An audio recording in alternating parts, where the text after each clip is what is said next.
pesos, maybe 5 to 10 students can connect on that with a very good connection.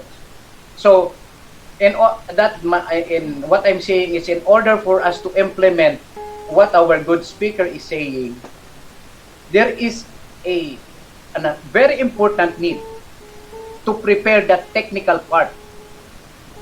Otherwise, however good is the our system in doing what the speaker is saying, we will surely fail if we're not going to prepare the technical part. And I have learned a lot during the presentation of the speakers in how to, this is subject unification. You just combine the subjects that are almost similar, and then remove subjects that are not essential. So that is actually, this is the first time that I have heard, especially in CHED or in college, because what we are doing is we are even shooting PE subjects, and I think PE is no longer that essential. And there are some subjects like psychology and other related subjects that we can incorporate into one video, that later on we will save plenty of time. So I believe that the speaker has a lot more things to say, but my only suggestion is for us to prepare the technical side, the technical part, do some partnership with telecom, and then whatever savings that you have, give it back to the student by means of giving them free gadgets, so that to those students who does not have a gadget for this online learning, they may have this opportunity. That's all, Mr. Speaker. Thank you.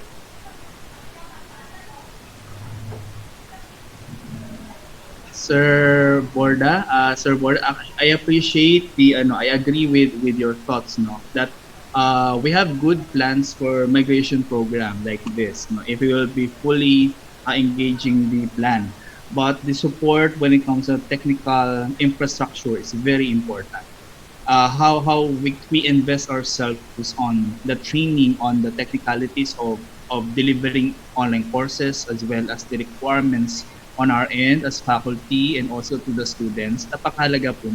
That's why it will also secure us later on. Since we have a plan, what will be our alternative options that we will be catering based on the plans that we have or the migration plan. Kasi sa plan po na na-present natin kanina, there are different modalities. Tama po yun. If we want to implement in a synchronous one, in an asynchronous or offline, at least pag nakita natin, asynchronous will not work, so I can go to my asynchronous na agad.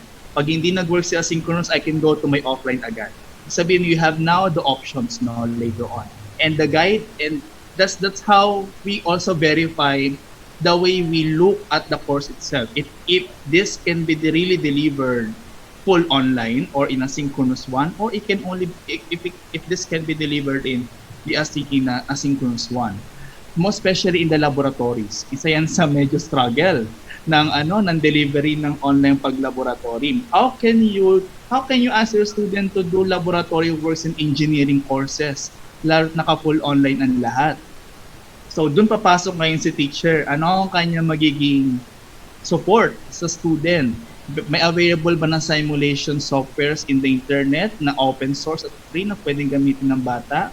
Or halimbawa wala, pwede ba silang mag-modular? Which is, I don't think that it will work in a laboratory setup. Ito ay full na offline talaga. It's more on a sort of planning. After this, you need to plan on your cluster disciplines what to be the approach. In basic education, it's okay because there's already the most essential learning competencies prescribed by DepEd. Wala kayo mahiging problema for the basic ed. It's just now the manner on how you will deliver the essential competencies. All right? Thank you. Okay, so there's another question addressed to you, Sir Nino, from Ms. Anne Villarreal. Okay, so may I know if we have security measures in place regarding the professor's propriety ownership of their materials. Because we have an experience where our materials were circulated and used by other platforms. How can we, I think, how can we protect the copyright of the professor or the teacher who shared the materials online?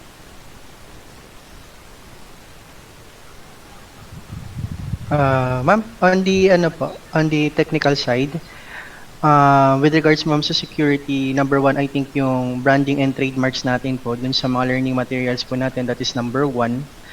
Number two din po, one reason kung bakit po tayo pumili ng LMS is to impose restrictions din po as well.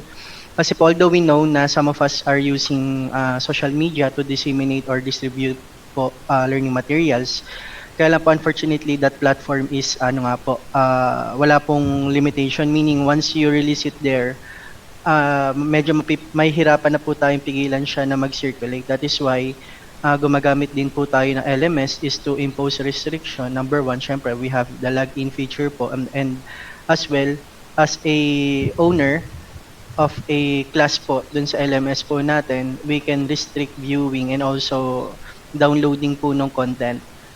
And then if ever po, meron pong viewing po yung content ng ating pong mga student, dun po sa content itself, maglalagay po tayo ng branding or trademark or even a watermark so that yung content po natin is mare-recognize as our ano po, property of Lyceum of Alabang.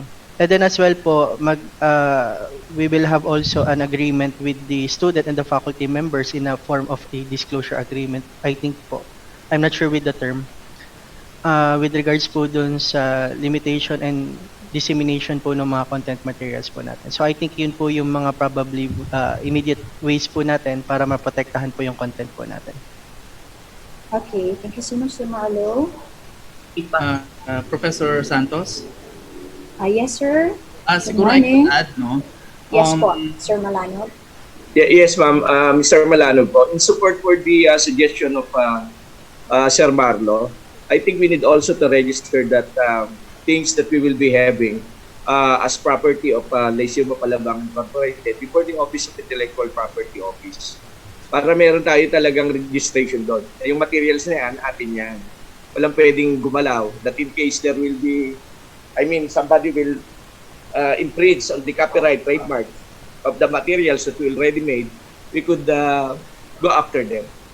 Kailangan natin, Sir Marlong, i-register po for the Office of the Intellectual Property Office. Madali lang naman po yan.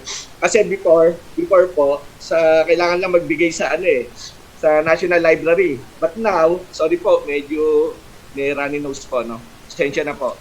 But now, we need to go before the Office of Intellectual Property Office dito sa Taguig, and then all the things that we will be gathering, that we will be creating, will be registered before that office para sa atin talaga yung materials na yan. Nobody can infringe, nobody can use. So, meron tayong copyright or trademark regarding all the things that we will be doing. Salamat po. Okay, duly noted, Sir Malano. Thank you so much po for your Noted po, output. Sir Malano. Thank you po. Salamat po, salamat. Miss Professor Santos? Yes po, sir. I could add, no? Yes, please. If you could institutionalize, since you have I don't know if you have already an intellectual property office on your end, but if you could institutionalize the instructional materials committee that will scrutinize, analyze, provide processes and guidelines in terms of the use of the instructional materials. Kasi under siya ng instructional materials and nagagamitin ni faculty. That's the one being owned by the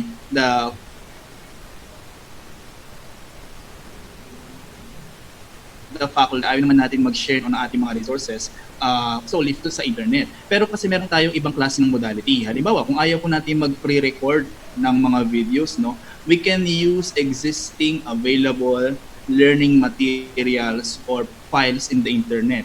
It's just a manner on how we protect ourselves by means of citing the author and the learning material that we will be using. We're not preventing ourselves in using the different materials available in the internet. as long as it is being cited, as long as you recognize the author who created the material, even the link of the YouTube video kung may author man yun or company, lagi natin siyang ilalagay doon sa ating syllabus or even sa ating migration learning plan. Kasi for me, no, I prefer. Ako as a faculty, ayokong halimbawa ako, ayoko mag-record ng sarili kong videos. Ayoko. I want to use existing materials pero I need to see and I need to ensure myself na lahat ng materials na ito ay well recognized, well acknowledged, and well cited in my instruction na gagawin sa mga klase. We can do that kasi that's the idea of open educational resources in which right now some of the teachers or educators are now publicly sharing their materials or resources in the internet, and that's good. That's a good community of practice. Now, in our institution sa Lyceum of Alabang, you could have your sense of best practices naman din in terms of institutionalizing your instructional materials through pre-recorded videos. And that will help you a lot later on sa mga accreditation processes ninyo. Yes. Yes po. Thank Yes, you. po. Thank you so much, sir. Duly noted. I think it goes, it's aligned with what the other attendee said. Mr. I forgot the name. I'm so sorry. Yung kanina po na nag-share, Mr. Borda, okay, as what you have said, na we can produce video recordings. Okay, so, okay, sir, Ma'am Charito Cano would like to say something. Yes, sir, ma'am. Good morning, and thank you to our speaker. I'd like to just share because I'm an author of a book company, and so last Saturday we had a meeting. So one of the common problems now encountered by book publishing companies is that most of our textbooks are not anymore being used or utilized by most schools because of the use of modules.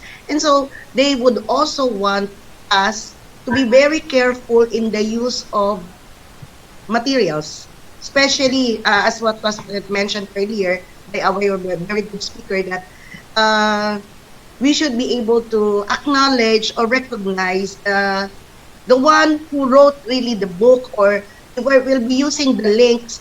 It would be better that we also acknowledge the person who was really the first author of that particular subject area or topic, because that's one of our predicament now, especially as authors. We do really have a big problem on the selling of our books, because yes, most of the schools now would not be able to anymore use the published books. And so we need to, my point is that we need to be very careful for those who will be doing their modules on, of course, not to be able to copy exactly. You have to be careful with plagiarism. And so I think there's also an application now where we can check this, no, yung plagiarism po. And so thank you very much also, Sir Malanog, for the reminder. And to all the speakers, thank you, especially our speaker, and to Mr. Board, thank you for sharing po. Thank you so much. Okay, thank you so much, Ma'am Sherry.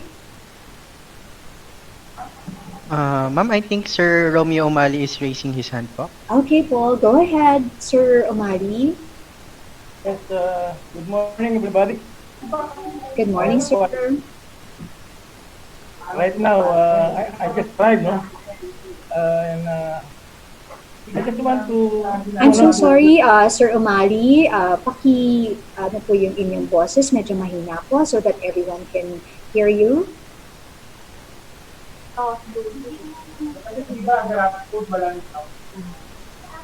Hello, again. Okay. Sorry, yeah. Good morning again to everybody.